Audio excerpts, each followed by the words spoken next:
The shovel bit into the dry, late summer earth with a satisfying crunch. Elias shifted his weight, leveraging his thin frame to drive the blade deeper. The sun beat down on the back of his neck, baking the dust and sweat into a fine crust. Beside him, under the shade of a lone oak, his dog Boro lay with his head on his paws, amber eyes tracking every movement. Boro was a creature of immense patience, a silent, steady witness to the boy's peculiar labors. The dog's tail gave a single, slow thump against the ground, a quiet acknowledgement of a job begun. Elias tossed the scoop of soil onto a growing pile, his movements rhythmic and efficient. He was not a large boy, only 18 summers old, but his hands were already calloused and his shoulders were set with a man's strength, forged by the solitary work of maintaining the small homestead his parents had left him. He was digging a trench. It was 3 feet wide and would, according to the leather-bound journal open on a nearby stump, eventually be 8 feet deep.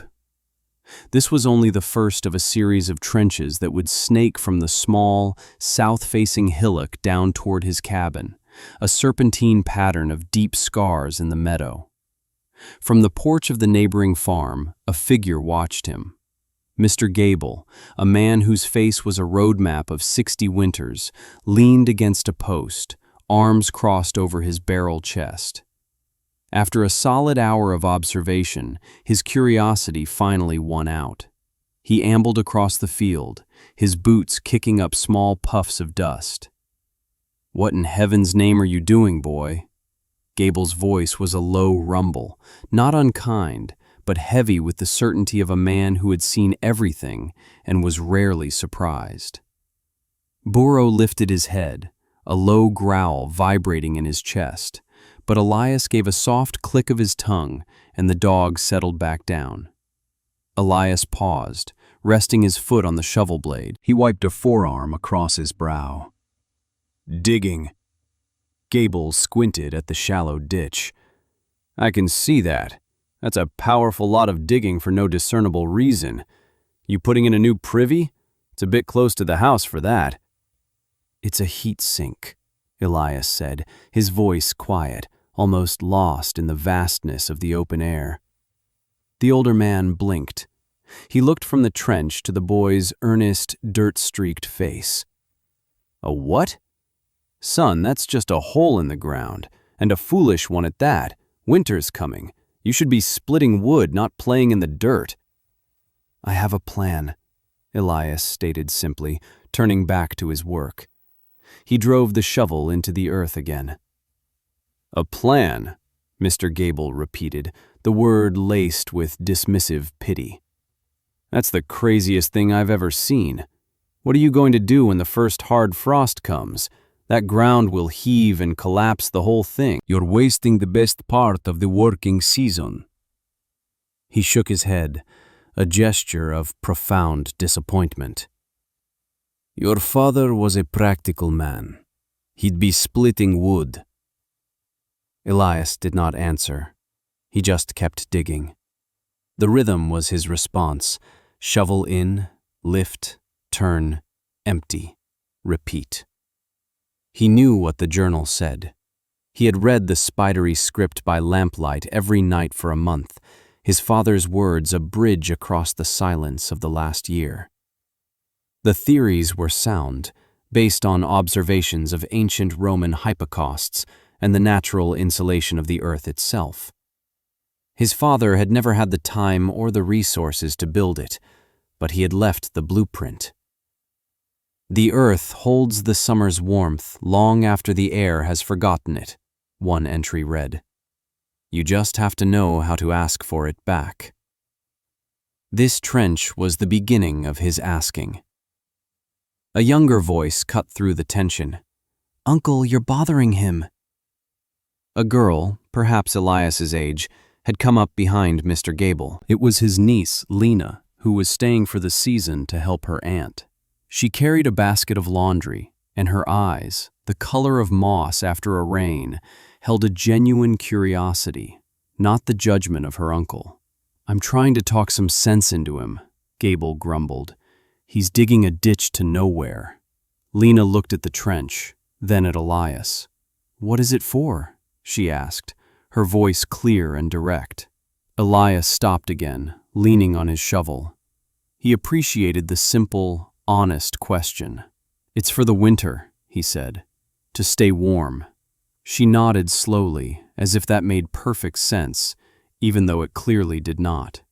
"It looks like hard work." "It is," Elias agreed. Mr. Gable snorted, defeated by the boy's quiet stubbornness. "Wait until winter," he muttered, turning back toward his own property. "You'll see. You can't heat a house with a hole in the ground." The open loop of his skepticism hung in the air, a challenge Elias had no intention of answering with words. He would answer with stone and pipe and sweat. He dug until the sun dipped below the horizon, and Boro finally rose, stretched, and nudged his hand with a wet nose, a silent signal that the day was done. The work consumed the rest of the summer and bled deep into the autumn. Each day followed the same pattern. Elias would rise before the sun, eat a spare breakfast of oats, and head out to the trenches, Boro trotting faithfully at his heels. The digging was the most brutal part. He moved tons of earth by hand, his muscles burning, his back a constant dull ache. The main channel reached its prescribed depth of 8 feet, the soil at the bottom cool and damp even on the hottest days. From there, he dug the serpentine network that fanned out under the footprint of his small cabin, a complex web designed to maximize surface area. He worked with a singular focus that the townspeople mistook for madness. Mrs. Gable would watch him from her kitchen window, her expression a mixture of pity and concern. "That poor boy," she'd say to Lena, "working himself to the bone for a fantasy. He'll catch his death of cold out there when the weather turns." Mr. Sterling, the wealthy landowner whose property bordered the other side of Elias's small plot, would sometimes ride by on his handsome bay horse. He saw the project not as folly, but as a financial miscalculation. "A waste of good money and a better summer," he declared to anyone who would listen at the general store. "That boy could have hired himself out for the harvest and earned a decent wage. Instead, he's burying his time in the dirt. No ambition." Elias heard the whispers. He saw the looks. But they were like water off a duck's back. His world had shrunk to the trench, the journal, and the patient companionship of his dog. He had no energy for arguments, no desire to persuade. The plan was the plan. The work was the work. Once the trenches were dug, the second phase began, hauling stone. He took his father's old cart and spent 2 weeks making trips to the riverbed a mile away, loading it with smooth, rounded stones the size of bread loaves. He selected each one with care, feeling its weight and density. Boro would sit on the riverbank, occasionally chasing a frog but mostly just watching, his presence a quiet constant. The labor was immense. He hauled over 200 loads, his hands bleeding from the rough surfaces of the rock. He stacked the stones carefully inside the main trench, creating a 3-foot-thick bed that formed the core of the thermal mass. This, his father's journal explained, was the battery. It would store the heat. Lena was the only one who approached him without judgment. She started bringing him a pail of cool water in the afternoons, sometimes with a piece of her aunt's apple cake wrapped in cloth. She never stayed long, and she rarely asked about the project itself. Instead, she'd ask about Boro, or comment on the changing colors of the leaves. One afternoon, she found him struggling to place a large, flat capstone over a section of the channel. It was too awkward for one person to lift and settle properly. Without a word, she set down the water pail, gathered her skirts, and climbed down into the trench with him. "Tell me where to lift," she said. He looked at her, surprised. "It's heavy." "I'm stronger than I look," she replied, a faint smile on her lips. Together they positioned the stone, their hands brushing. It settled into place with a solid thud. She looked at the long, stone-lined channel disappearing into the earth. "It's like building a river underground," she mused. "A river of warm air," he corrected gently. She nodded, her eyes full of understanding. She saw the purpose, not the folly. Her belief was a quiet counterpoint to the valley's loud chorus of doubt, a small, warm ember in the growing cold. Next came the pipes. He spent what little money his parents had left him on clay drainage pipes, wide-mouthed and sturdy. He laid them carefully over the bed of stones, fitting them together, sealing each joint with a mortar he mixed himself. One network of pipes would draw cool air from the base of the cabin, run it through the 8-foot-deep stone battery, and vent it out. The other, more crucial network originated in what would be the system's engine. On the south-facing hillock at the head of the main trench, he built a long, low-slung greenhouse. He framed it with timber he cut and milled himself, and glazed it with panes of glass he'd salvaged from an old abandoned church miles away. It took him a week just to transport the fragile panes, each one wrapped in horse blankets. This structure, a simple solar collector, would heat the air inside on any sunny day, regardless of the ambient temperature. That heated air would then be drawn down into the earth through an intake pipe, warming the stones, charging the battery with the sun's energy. For cloudy days, or for an extra boost, a small, efficient wood stove was positioned at the far end of the system, its flue connected directly to the underground network. Its heat wouldn't go up a chimney, it would be pulled underground, a dragon's breath warming the earth beneath his home. By the time the first snowflakes danced in the November air, the system was complete. The trenches were backfilled, the earth smoothed over, the ground around his cabin looking much as it had before, save for the strange glass structure on the hill. The physical toll was etched onto his body. He was leaner, harder, and his hands were a permanent landscape of scars and calluses. He had done it. He had followed the plan. Mr. Gable saw him finishing the last of the work, tamping the earth over the final section of pipe. "Well, you got it buried before the ground froze," he called out, his tone still thick with sarcasm. "I'll give you that. Hope you've got a good wood pile, son. It's going to be a long, cold winter." "I have enough wood," Elias said. He did, but he planned on using a fraction of what Gable would. He walked back to his cabin, Boro at his side. He placed a hand on the packed earth where the main channel ran. It was cold.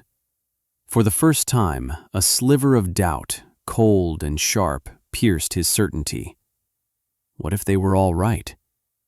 That night, the temperature plummeted. A hard frost silvered the world. Inside, Elias lit a small fire in his hearth, the traditional source of heat. Boro shivered by the door, a draft snaking through the floorboards.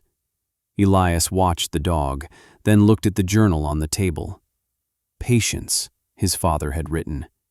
"The earth is slow to answer, but its memory is long." He waited. He spent the next 2 weeks feeding the solar collector on sunny days and running the small wood stove at the far end of the system for a few hours each evening. He was not heating his house, he was heating the ground beneath it. It felt foolish, burning wood outside to warm the dirt. The skepticism of his neighbors echoed in his mind, but he stuck to the plan. The first test came in early December. A cold snap seized the valley, locking it in a grip of bitter, windless cold. The temperature hovered near zero for 3 days. In their homes, his neighbors stuffed rags into cracks and huddled near their ravenous stoves, burning through their wood piles at an alarming rate. In Elias's cabin, something remarkable was happening. He had let the hearth fire die out completely. Yet the air inside was not cold. It was cool, but not frigid. He knelt and pressed his palm flat against the wooden floorboards directly above the buried serpentine pipes. A gentle, pervasive warmth radiated up from them. It was not hot, but it was a distinct and undeniable absence of cold. Boro discovered it first, abandoning his bed by the dead hearth to stretch out on the floor, letting out a soft groan of canine contentment. The temperature inside the cabin stabilized at a comfortable 55 degrees, with no fire at all. It was working. The earth was answering. The real test, however, was yet to come. The old-timers in the valley, men like Gable, could read the sky, and the sky was telling a grim story. The clouds were a strange, bruised yellow. The wind died completely, creating an unnerving silence. The animals grew restless. An Arctic air mass, they called it. A blizzard, the likes of which hadn't been seen in 50 years, was rolling down from the north. Elias prepared. He ran the small stove at the far end of the system for a full day and a half, pumping heat into the underground battery. The stones drank the warmth, and the floor of his cabin grew warmer still. He brought in the last of his split wood, not for the hearth, but for the system's engine. He checked his stores of food, filled every bucket with water, and shuttered his windows. Boro stuck close to his side, whining softly, his animal senses alive with the coming storm. It began not with snow, but with wind. A low moan that grew into a shrieking gale, tearing at the little cabin. Then the snow came, not in flakes, but in a horizontal torrent, a solid white wall that erased the world. The sun vanished. The sky vanished. There was only the roar of the wind and the blinding, suffocating snow. It was a force of nature designed to find every weakness, every crack, every ounce of hubris in the works of man. Inside, Elias sat in a pool of calm. He lit a single lantern, its golden light pushing back the storm's oppressive gloom. The wind howled, and the cabin groaned under the assault. But the air inside was still and, astonishingly, warm. He stoked the small system stove one last time and then sealed it. The thermal mass was now fully charged. He placed a thermometer on the central table. It read 72 degrees. Boro was asleep on the floor, twitching in a dream, utterly untroubled by the meteorological violence unfolding outside. Elias sat in his father's chair, the worn leather cool against his back, and listened to the storm. A profound sense of peace settling over him. He had not defied the winter. He had simply made an ally of the earth. He must have dozed off, lulled by the warmth and the white noise of the blizzard. He was jolted awake by a sound that did not belong, a frantic, desperate pounding on his door. Boro was on his feet in an instant, a deep-throated bark erupting from his chest. The wind tore at the sound, but it was unmistakable. Someone was out there. Elias unbarred the door, and a blast of frigid air and stinging snow tore into the room. A figure, crusted in ice and white, stumbled inside. It was Mr. Gable. His face was pale with cold, his lips tinged with blue. He was followed by his wife, wrapped in every blanket she owned, shivering violently. "Elias," Gable stammered, his teeth chattering. Our fire, the flue is blocked by snow. The house, it's as cold as a tomb. We couldn't get it clear. The wood's all wet." He stopped, his eyes widening as the warmth of the cabin enveloped him. He looked around the small room, at the dark, cold hearth, then at the thermometer on the table. He stared at it, uncomprehending. "How—" "Come in," Elias said simply, pushing the door shut against the storm's fury. "Get warm." He settled them in chairs, wrapping Mrs. Gable in one of his own dry blankets. She could not stop shaking, her gaze distant with shock. Mr. Gable peeled off his frozen gloves, his hands raw and red. He held them out, not toward the cold fireplace, but just into the open air of the room, feeling the impossible heat. He pressed a hand to the floor, his expression shifting from confusion to disbelief, and finally to a dawning, humbling understanding. "The trench," he whispered, his voice full of awe. "The hole in the ground." Elias just nodded, ladling hot broth from a pot he'd kept warm on a small trivet. He didn't need to say, "I told you so." The quiet, pervasive warmth of the room said it for him. Before an hour had passed, there was another series of frantic knocks. This time it was the Sterlings. Their grand house with its modern furnace was useless. The power lines were down, the generator frozen.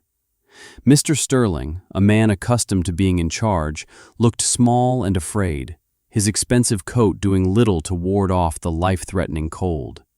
His wife was crying softly. They, too, were brought into the circle of warmth. Soon after, 2 more families from down the lane arrived, one with a small baby, its face peeking out from a bundle of wool. Elias's small cabin became an ark.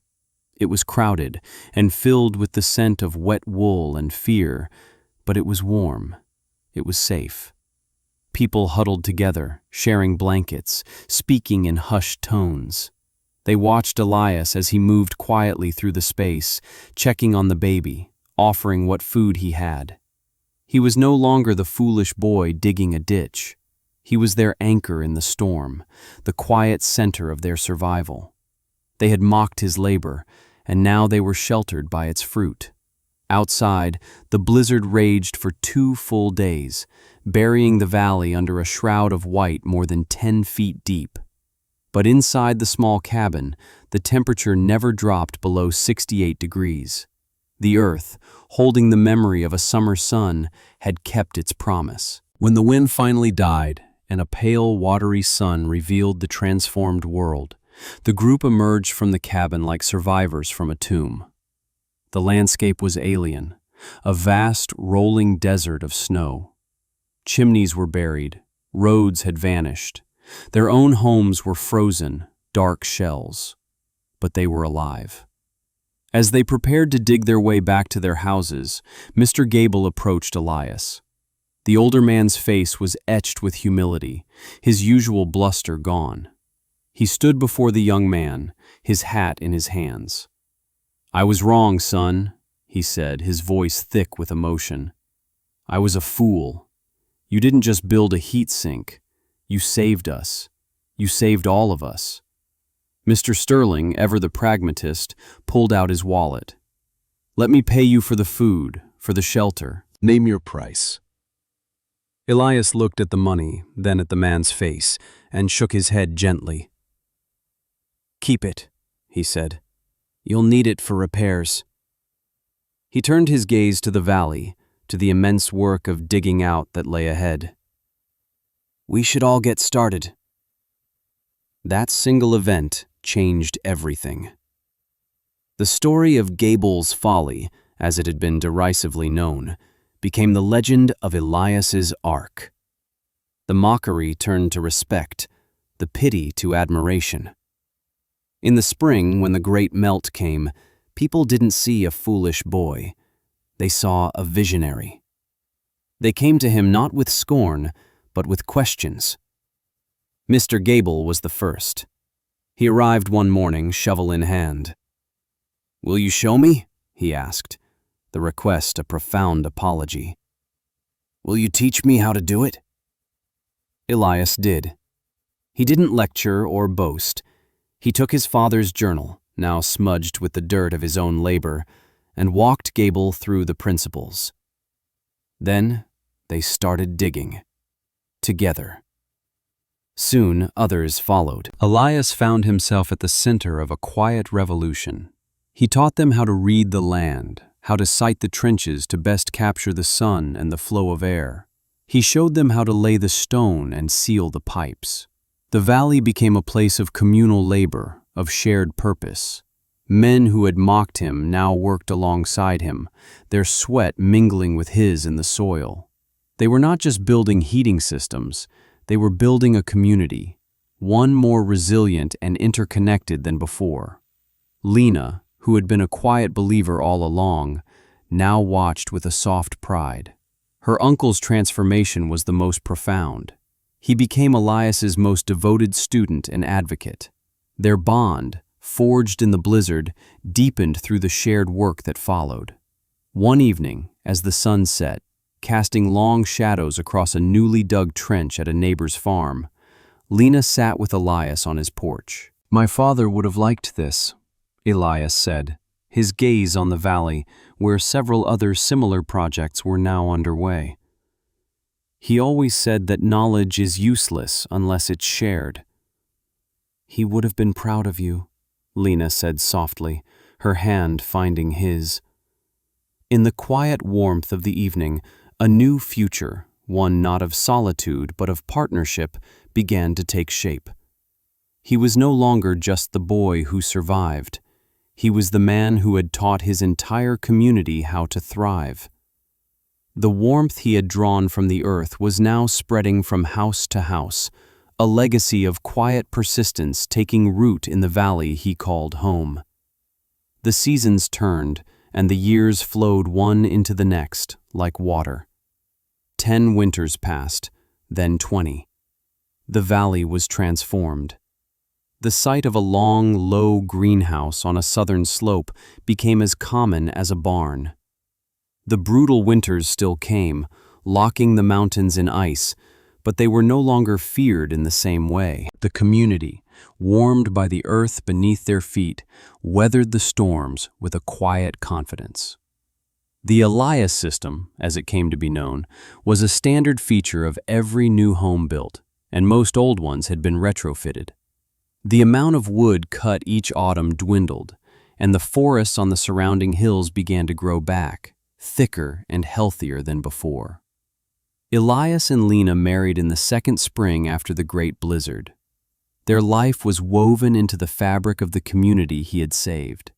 They raised 2 children in the small cabin, which he eventually expanded, carefully building around the original core, ensuring the integrity of the system that was its heart. He never sought praise or position. He remained a quiet man, his hands always busy, his words always few and carefully chosen. His authority came not from pronouncements, but from his deep, practical wisdom. He was the one people sought out when a well ran dry, when a crop failed, or when a new challenge arose. He taught his children to read the land and to trust the slow, patient rhythms of the natural world. He showed them his father's journal, its pages now soft and thin with use, and passed the knowledge on. Boro grew old. The sharp-eyed companion of Elias's youth became a gray-muzzled patriarch, his movements slow and deliberate. He spent most of his days sleeping on the warmest spot of the floorboards, the place he had first discovered the system's magic. He was a living monument to that first act of faith. One autumn morning, when the air was crisp and the leaves were a riot of gold and crimson, Boro did not rise to greet the day. He had passed peacefully in his sleep, on his favorite warm patch of floor. Elias carried the old dog's still body in his arms, the weight both a comfort and a sorrow. He buried him under the great oak tree where he had watched the first trench being dug so many years before. He carved a simple stone marker, Boro, a faithful witness. The loss was a quiet, deep ache, the turning of a major page in the book of his life. Years continued to spool out. Elias's hair turned the color of winter frost. His children grew up and had children of their own, their laughter filling the warm cabin. He taught his grandchildren how to lay stones, how to feel for the subtle warmth in the floor, just as he had taught their parents. The story of the great blizzard of his youth became a cherished local legend, told by grandparents to wide-eyed children huddled not around a fire, but in the gentle, pervasive warmth of their homes. Mr. Gable and his wife passed on, as did the Sterlings, their skepticism long since replaced by a deep and abiding respect. Their children and grandchildren would often stop by to see Elias, to thank him, to remember. He outlived most of his contemporaries, becoming a living link to a time of hardship and transformation. He was a quiet elder, his hands gnarled and twisted by a lifetime of work, but his eyes were still clear and observant.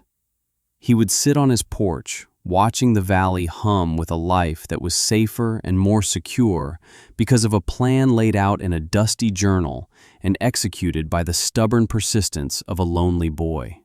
One evening in his 87th year, as the first snow of the season began to fall, Elias sat in his father's old chair. Lena brought him a cup of tea, her own hair a cascade of silver. They sat together in comfortable silence, the only sounds the soft hiss of the lantern and the whisper of snow against the window panes. The warmth in the room was as steady and reliable as the sunrise. He felt a deep sense of peace, of a life well lived, of a promise kept. He closed his eyes, his head resting against the worn leather, and drifted into his final sleep. He was buried on the hill beside Lena, who followed him 2 years later, and not far from Borrow's resting place under the oak. The town commissioned a single, large granite stone to mark his grave. They debated the inscription for weeks. The mayor wanted something grand, the preacher something pious. But in the end, it was one of Elias's own grandchildren who suggested the simple truth. The epitaph they carved into the stone was spare and profound, a reflection of the man himself. Elias Thorne, he trusted the earth, and it kept us warm. Decades later, long after the faces of those who knew him had vanished from the earth, the valley continued to thrive. His cabin was preserved, a local museum, a testament to a pivotal moment in the town's history. Families on school trips would visit, their children running their hands over the smooth, worn floorboards. On a cold winter's day, a young girl, no older than 10, knelt and pressed her cheek to the wood. She looked up at her father, her eyes wide with wonder. "It's still warm," she whispered. And it was. The sun still shone on the old glass panes on the hill. The stones, deep in the earth, still held their memory of summer. And the gentle, life-giving heat, a legacy born of solitude, skepticism, and quiet, unrelenting labor, continued to rise, a silent, enduring monument to the boy who had listened to the wisdom of the earth.